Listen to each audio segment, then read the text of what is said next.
Bueno, vamos a imaginar la siguiente situación. Una persona come menos que absolutamente nadie a su alrededor, se mata a hacer horas y horas de ejercicio cardiovascular, lleva una dieta estricta contando cada caloría. Ya, la típica rutina de control extremo. Exacto, un control extremo. Y aún así resulta que la báscula no solo no baja, sino que sube de forma inexorable.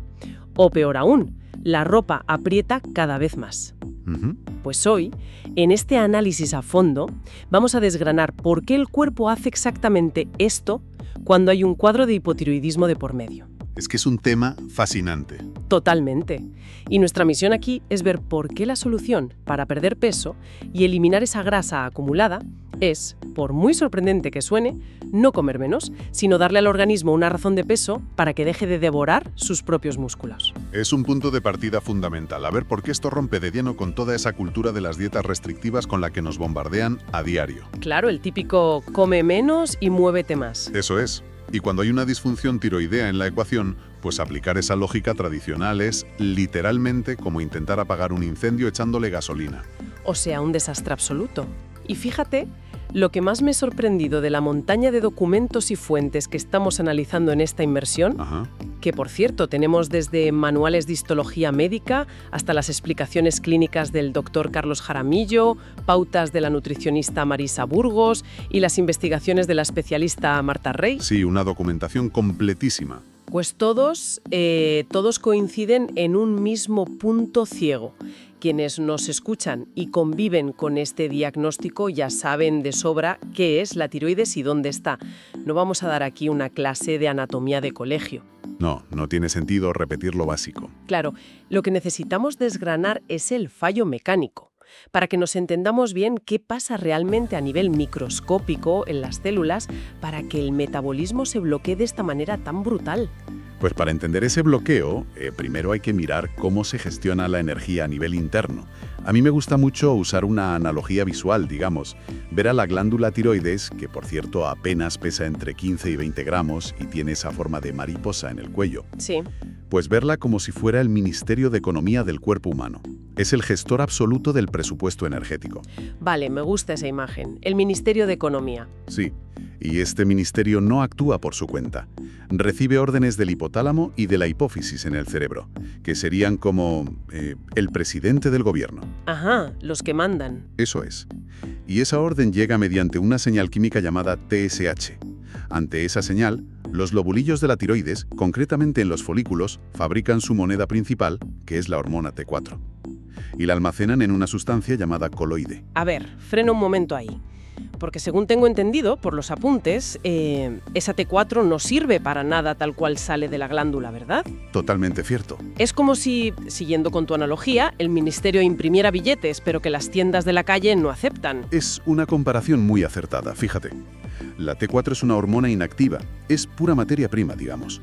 Para que las células del cuerpo puedan utilizarla de verdad y generar energía, calor, movimiento, esa T4 tiene que transformarse en T3. ¿Qué es la versión activa? Exacto, la T3 es la hormona activa. Y aquí está el gran detalle que a menudo se ignora en las consultas. Esa transformación clave de T4 a T3 no ocurre en la tiroides. ¿Ah, no? No, ocurre mayoritariamente fuera de ella.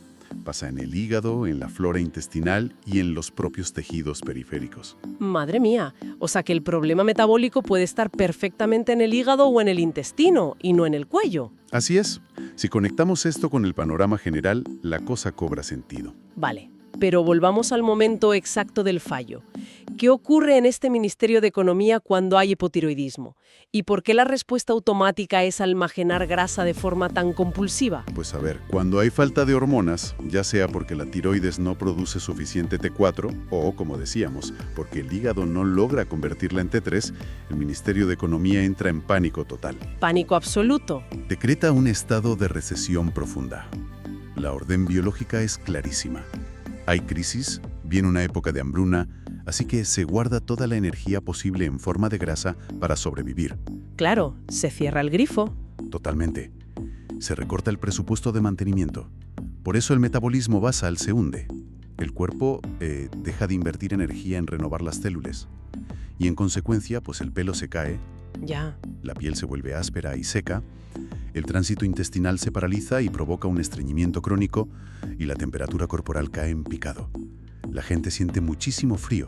Lo cual nos lleva a una situación que, sinceramente, tiene que ser psicológicamente devastadora para quien la sufre. Sin duda. Si el cuerpo está ahorrando toda esa energía en forma de grasa, como si fuera una gigantesca caja fuerte llena de calorías, ¿por qué demonios es tan difícil abrir esa caja fuerte y quemar la grasa haciendo una simple dieta estricta? Es que esa es la gran paradoja clínica de esta afección y tiene una explicación puramente celular.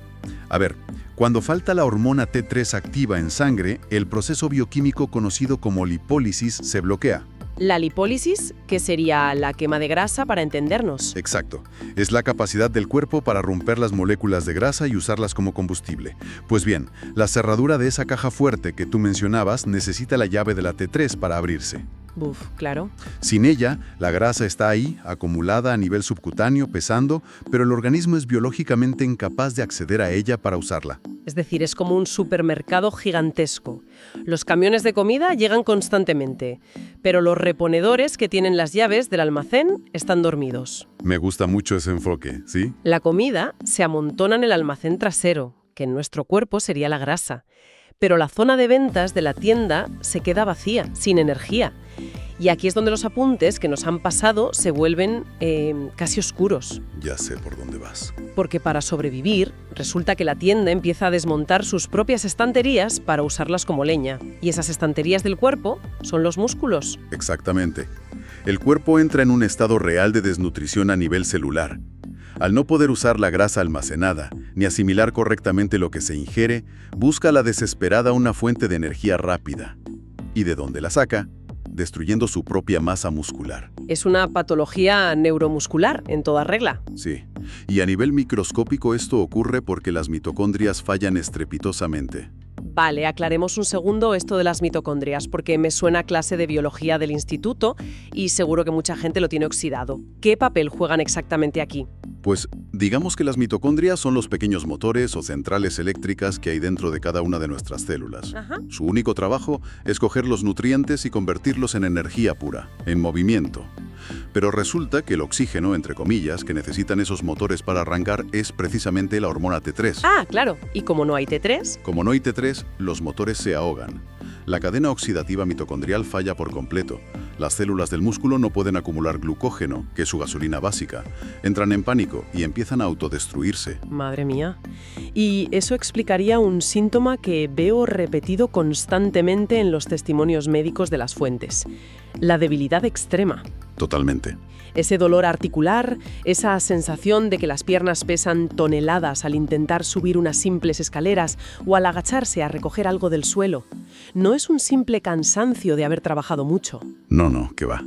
Es que el cuerpo se está comiendo a sí mismo. Literalmente. Y el impacto numérico de este robo silencioso es escalofriante. Vamos a imaginar a una persona que debido a esta enfermedad pierde gran parte de su masa muscular. Vale. Quizás pasa de tener 40 kilos de músculo sano en su cuerpo a tener solo 20 kilos. El músculo es el tejido que más calorías quema simplemente por el hecho de existir. Si se pierde la mitad de ese tejido muscular, el gasto calórico basal en reposo se desploma por completo. ¿Hasta qué punto? Pues puede caer a consumir apenas 900 calorías diarias. O sea, 900 calorías. Eso significa que si a esa persona la pones a hacer una dieta de las típicas de las revistas de 1000 calorías al día, Que es una barbaridad. es una locura. Pues no solo no va a perder ni un solo gramo, porque su cuerpo ya gasta menos que esas 1000 calorías, sino que la vas a poner en un riesgo brutal de desnutrición clínica real, perdiendo aún más músculo. Es un círculo vicioso espantoso. Someter a un cuerpo en este estado de carencia a una restricción calórica tan severa lo único que hace es consolidar la enfermedad y arruinar el metabolismo. Entonces, a ver, vamos a darle la vuelta a esto. Si el problema central, el motivo fisiológico por el que no se pierde grasa, es esa pérdida de masa muscular que ha hundido el metabolismo por los suelos, Sí. la única salida real es reconstruir ese motor, reconstruir el músculo. Y aquí es donde, fíjate, quiero cuestionar un mito gigantesco. Adelante. Siempre se ha vendido la idea de que para adelgazar hay que apuntarse al gimnasio y sudar la gota gorda horas y horas en la cinta de correr. Pero según los datos que manejamos hoy, el cardio no es el rey aquí, ¿verdad? Para nada. El rey son las pesas y la fuerza. Así es, y lo fascinante aquí es entender por qué. El ejercicio cardiovascular no solo no es el rey, sino que puede llegar a ser contraproducente si se hace en exceso y comiendo poco. Porque estresa al cuerpo. Claro, genera un estrés oxidativo que un cuerpo sin T3 simplemente no puede gestionar, se agota. La diferencia fundamental está en cómo reaccionan los tejidos a nivel de temperatura y gasto, la termogénesis. Ajá. El cardio quema unas cuantas calorías en el momento de realizarlo, ¿vale? Pero en cuanto te bajas de la bicicleta estática, el consumo de energía se apaga. Se acabó lo que se daba. Exacto. Sin embargo, el ejercicio de fuerza o resistencia genera pequeñas microroturas en las fibras musculares. Y arreglar esas microroturas es lo que realmente dispara el gasto a largo plazo, claro. Efectivamente. El cuerpo tiene que destinar una cantidad inmensa de energía durante las 24, 48 o incluso 72 horas siguientes para reparar ese tejido dañado y hacerlo más fuerte. Es un trabajo continuo. Y además, una vez creado, ese músculo nuevo actúa como un horno permanente. Los datos son muy claros. 1 kilo de músculo en reposo gasta entre 15 y 22 calorías al día solo por mantenerse vivo. ¡Wow! De 15 a 22. Sí, mientras que 1 kilo de grasa acumulada apenas quema unas 6 calorías. Construir músculo es la llave maestra absoluta para salir del estancamiento en la báscula. Ese horno te permite quemar grasa incluso mientras duermes. A ver, frena un momento. Yo entiendo perfectamente la teoría del horno quemagrasas, me cuadra, pero me pongo en la piel de alguien con esta condición ahora mismo. Claro, hay que ser realistas. Me acabas de decir que sus fibras musculares se están autodestruyendo por el hipotiroidismo, que tienen dolor articular, que subir unas simples escaleras es un suplicio diario. ¿Cómo se le puede decir a esta persona que se meta debajo de una barra en el gimnasio a levantar 40 kilos haciendo sentadillas? Es, vamos, imposible. No, por supuesto que no. Y nadie debería hacer eso de golpe. Debido a ese daño neuromuscular que hablábamos, los tendones y las fibras están extremadamente frágiles. Ponerse a levantar cargas pesadas sin preparación terminaría en una lesión gravísima y segura. Ya, es que sería peligroso. Las fuentes clínicas y los especialistas en esto recomiendan una hoja de ruta muy progresiva. Hay que empezar con algo llamado ejercicios isométricos. Vale, explícanos qué es eso exactamente para que nos entendamos. Pues los ejercicios isométricos consisten en mantener una postura estática que requiera tensión y fuerza, pero sin que el músculo se acorte ni se alargue, y sobre todo, sin movimiento en las articulaciones. Sin mover la articulación, vale. Un ejemplo clásico, apoyarse con la espalda plana contra la pared como si se estuviera sentado en una silla invisible. Uf, la silla contra la pared, eso quema muchísimo. Músculo se le envía la señal al cerebro de que necesitamos crecer, pero no se machacan ni las rodillas ni los codos. Qué interesante. Es una forma de despertar al músculo sin llegar a romper la maquinaria que ya está tocada. Eso es. Y me imagino que una vez que ese tono muscular inicial va mejorando, pues ya se puede pasar a usar el propio peso corporal o coger cositas ligeras en casa, ¿no? Tal cual. Cosas tan cotidianas como coger un par de botellas de agua de 1 litro o subir escaleras llevando una mochila cargada con unos cuantos libros. Ajá. El objetivo real es darle un estímulo constante de resistencia al cuerpo. Hay que convencerle de que necesita reconstruir de urgencia esas estanterías del supermercado. Vale, ya tenemos clarísimo que hay que enviar la señal de construir músculo a toda costa. Pero claro, las estanterías no se construyen con aire. Fíjate. No, hacen falta ladrillos. Necesitamos materiales de construcción. Y repasando los diarios de nutrición de la especialista Marisa Burgos que nos han pasado para este análisis, veo pautas dietéticas que son muy, pero que muy específicas. Se insiste muchísimo en subir el consumo de proteínas, huevos, pescados, carnes magras, semillas de chía, quinoa. Es que las proteínas son totalmente innegociables aquí. No solo porque son, como decíamos, los ladrillos literales que forman el tejido muscular nuevo, Sí. sino porque aportan un aminoácido crucial llamado L-tirosina. L-tirosina. Y resulta que este aminoácido es uno de los componentes básicos y fundamentales que la glándula tiroides utiliza para poder fabricar sus hormonas. Sin proteína, no hay hormona. Es que todo está conectado. Y paralelamente a la proteína, el manejo de los carbohidratos debe ser tremendamente estratégico. Sí, aquí veo en las notas que los carbohidratos, que deben ser integrales, por supuesto, se limitan estrictamente a las horas de la mañana.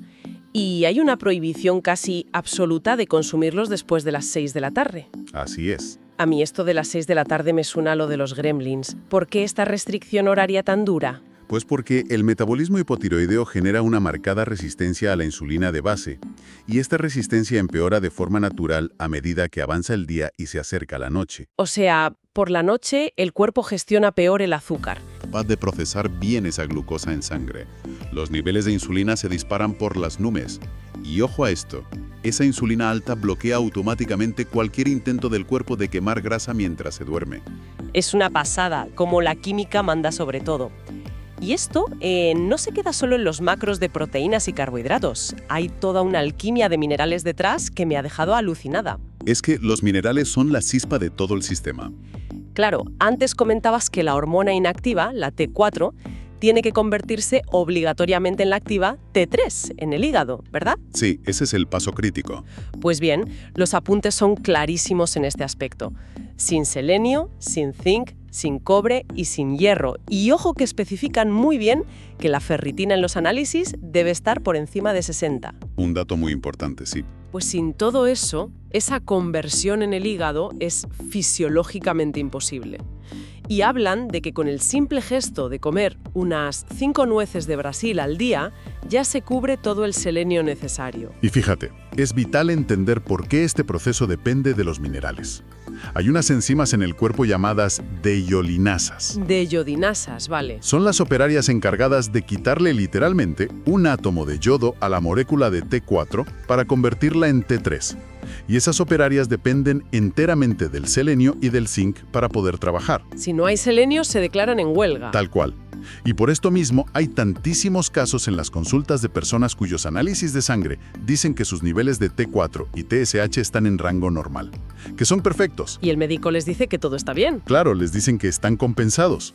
Pero la persona sigue sin poder perder un solo gramo, perdiendo pelo a mechones y completamente agotado. ¡Qué frustración! Es que la hormona circula libremente por la sangre. Sí, en el papel sale bien, pero no puede entrar a trabajar en la célula porque no se está activando por culpa de esa falta de minerales. Claro, el médico ve el papel y te dice, mira, estás fenomenal, pero la realidad celular de ese cuerpo es totalmente otra. Exacto.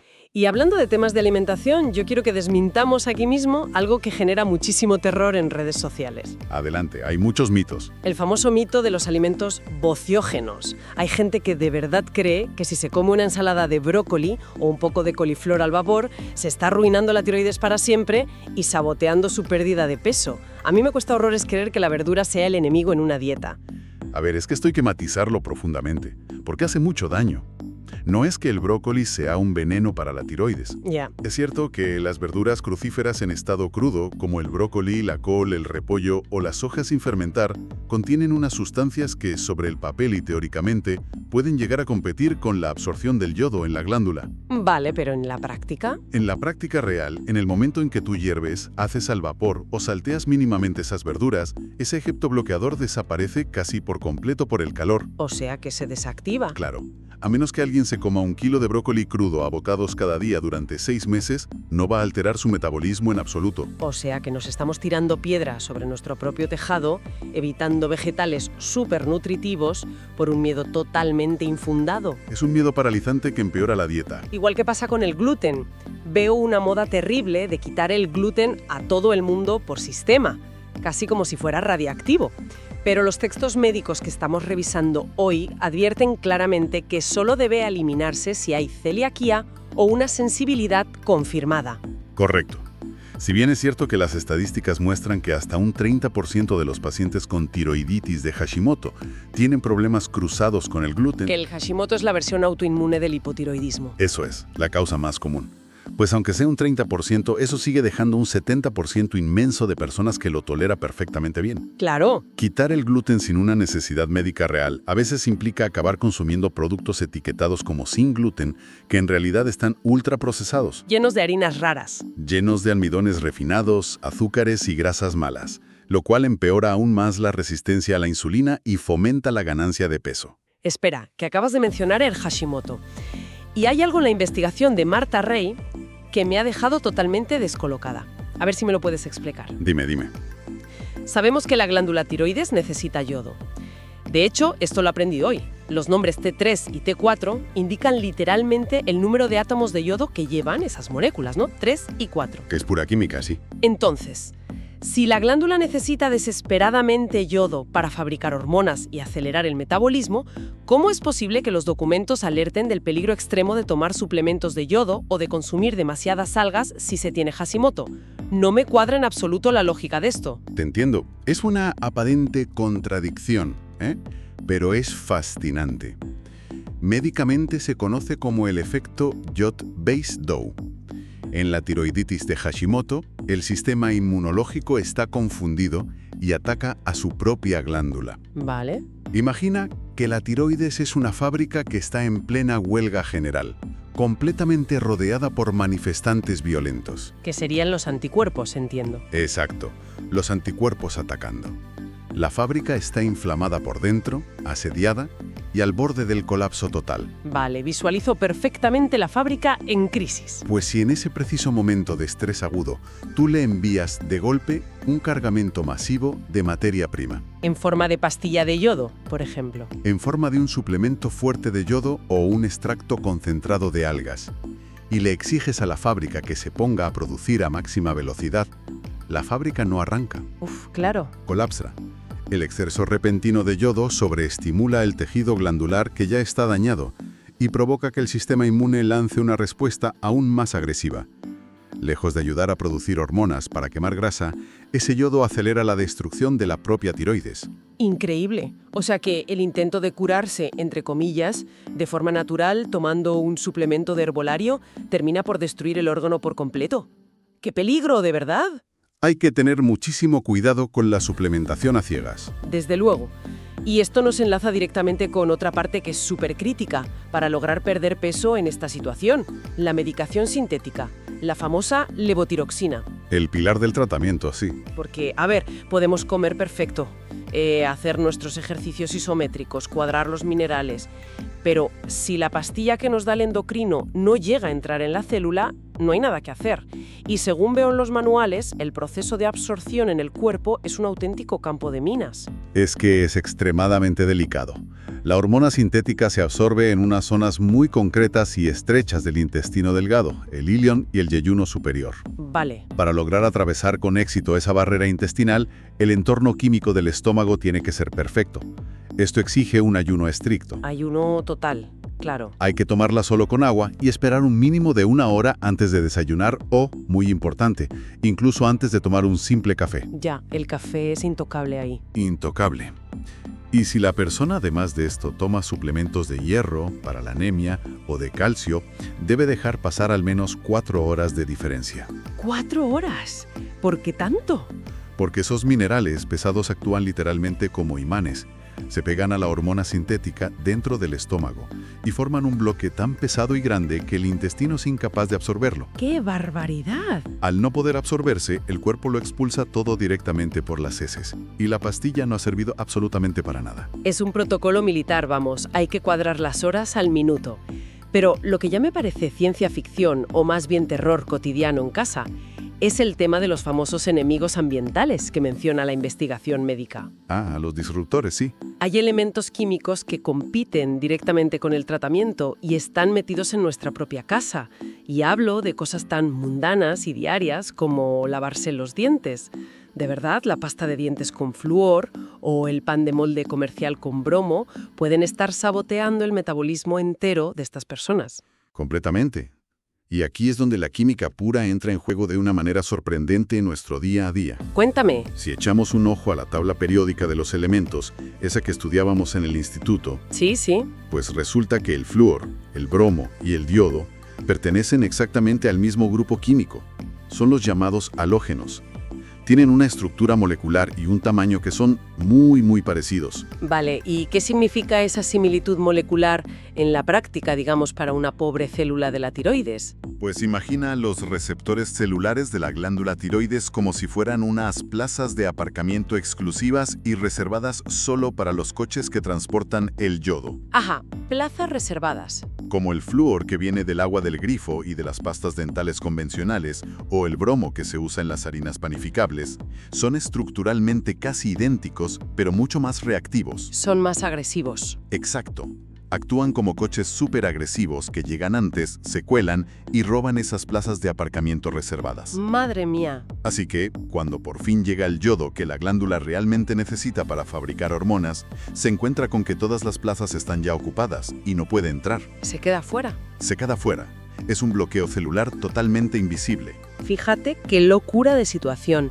Alguien puede estar frustradísimo en su casa llorando porque la báscula no baja ni un gramo, pensando que es su culpa, que no tiene fuerza de voluntad con la dieta, y resulta que la química de nivel básico le está bloqueando los receptores hormonales cada mañana frente al espejo del lavabo.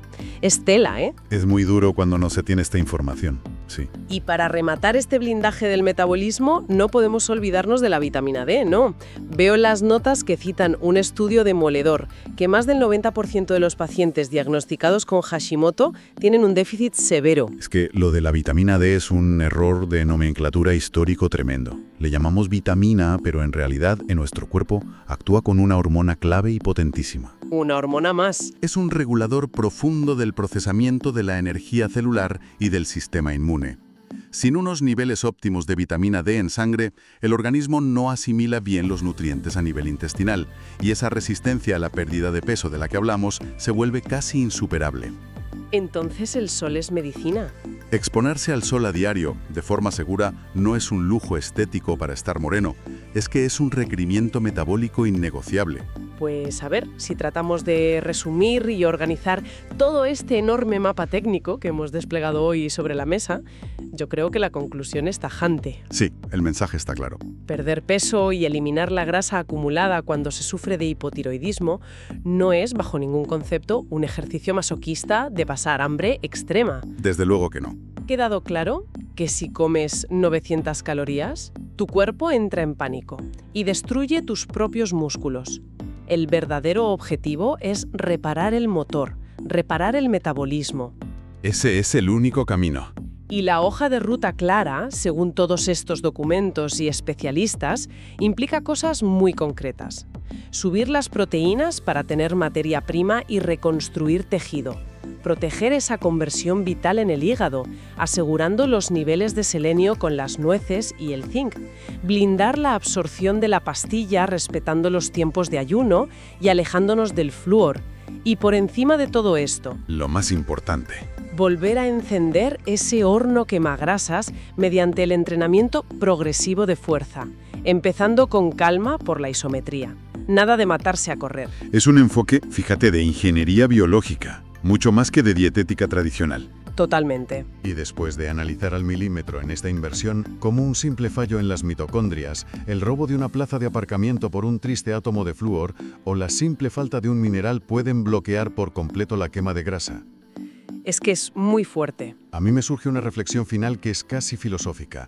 Vivimos inmersos en una sociedad que asocia rápida y cruelmente el sobrepeso a la pereza o a la falta de disciplina en la mesa. Constantemente, sí. Pero si resulta que nuestros niveles de energía diaria, nuestra capacidad real de concentración profunda en el trabajo, nuestro ánimo para simplemente levantarnos del sofá e incluso la cantidad exacta de grasa que retiene o suelta nuestro cuerpo, Sí. dependen de manera absoluta de las minúsculas y precisas reacciones químicas de una pequeña glándula de 20 gramos ubicada en el cuello. Ajá. La pregunta es, ¿hasta qué punto nuestra tan aclamada fuerza de voluntad para adelgazar es realmente una decisión libre y puramente mental? ¿Y hasta qué punto somos en esencia prisioneros de nuestra propia y silenciosa bioquímica celular? Es que sin duda es un pensamiento que da verdadero vértigo. Te replantea de arriba abajo toda la forma en la que la sociedad juzga el peso y la salud de los demás. Es que cambia la perspectiva por completo.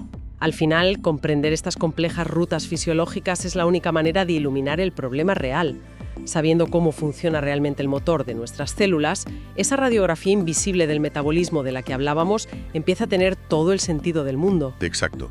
Deja de ser un misterio o una culpa. El gran secreto es dejar de luchar contra el propio cuerpo pasando hambre y empezar a darle exactamente las señales químicas y estructurales que necesita para sanar. Bueno, muchísimas gracias a quienes nos escuchan por acompañarnos en este exhaustivo análisis a fondo de los documentos. Ha sido un placer desgranar todo esto. Y nos encontramos en la próxima inmersión.